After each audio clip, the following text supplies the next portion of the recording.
et notables de Kekedu, cher patriarche et toute sa suite, nos frères qui sont venus de l'étranger, nos frères de la presse, distingués au cadre de l'administration de la région forestière et de la ville de Kekedu, chers toutes et tous, distingués invités. C'est pour moi un grand honneur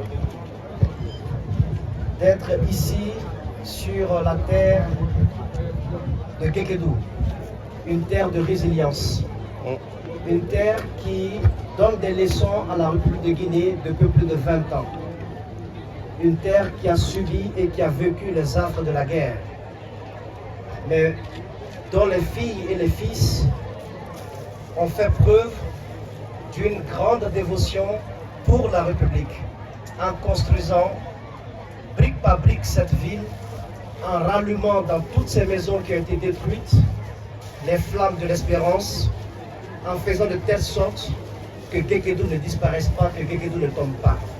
Le choix de Kekedu est donc une grande leçon pour toute la République de Guinée.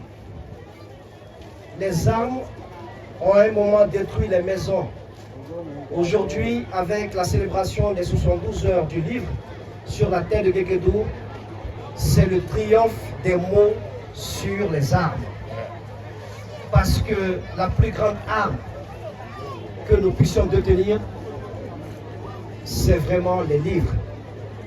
Parce que par les livres, on peut ériger les sentinelles de la paix, là où la guerre veut germer. Par les livres, par les mots, on peut cultiver le vivre ensemble. On peut également faire de telle sorte qu'on n'oublie pas notre passé, qu'on n'oublie pas ce que nous avons vécu et que cela puisse nous servir de leçon. Tout est dans les livres. Et donc célébrer les 72 heures du livre à Kekedu, c'est vraiment être au carrefour de plusieurs besoins. Reconnaissance de ce que Kekedu fut, reconnaissance de la bravoure de ses filles et de ses fils, reconnaissance également de la force des femmes de Kekedu, puisque la thématique de cette année porte sur la puissance féminine, et c'est grâce aux femmes de Kekedu que la ville a pu tenir et a pu se relever. C'est aussi un appel qui est lancé à nous autres administrateurs, gouvernants, pour que nous puissions, à l'issue de cette célébration des 62 heures du livre, prendre des dispositions qui n'ont pas été faites bien avant notre arrivée, pour qu'il y ait un plan spécial pour la ville de Kekedu, un plan spécial de reconstruction de la ville.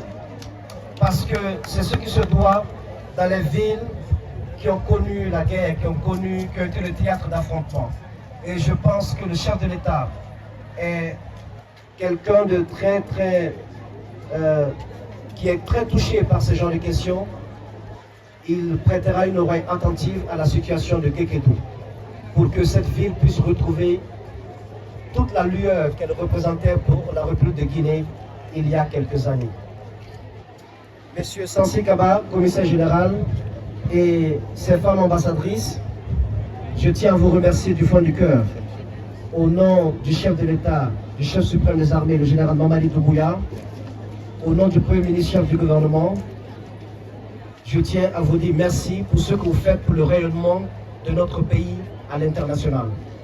De tous les événements culturels qui célèbrent le livre, les 72 heures du livre sont une sorte de porte-étendard pour la République de Guinée. C'est dans le domaine du livre notre meilleur branding. Et cela grâce à votre engagement, grâce à votre détermination. Vous avez tenu pendant plus de 10 ans, et Dieu seul sait, avec beaucoup de difficultés. Merci pour ce que vous faites pour votre pays. Merci de positionner la République de Guinée dans le secteur du livre. Partout où nous partons, quand on parle du livre, on pense tout de suite à Conakry, on pense tout de suite à la Guinée.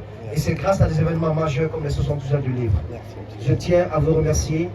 Et aussi, je remercie mes frères natifs de Kekedu, mes homologues, le frère Tamba Benoît Kamano, qui était avec moi à Abidjan, dans un bel esprit d'interministérialité, de solidarité gouvernementale. Il est resté plusieurs jours avec moi. Il a animé un panel. Il a répondu à plusieurs questions, participé à plusieurs interviews. C'est parce que dans ce gouvernement, c'est l'unité d'action qui détermine tout l'engagement de l'ensemble des ministres. Je tiens également à vous remercier, mon frère Tamba Kamano et mon frère Bruno, pour tout ce que vous faites afin de réveiller la ville de Geketo.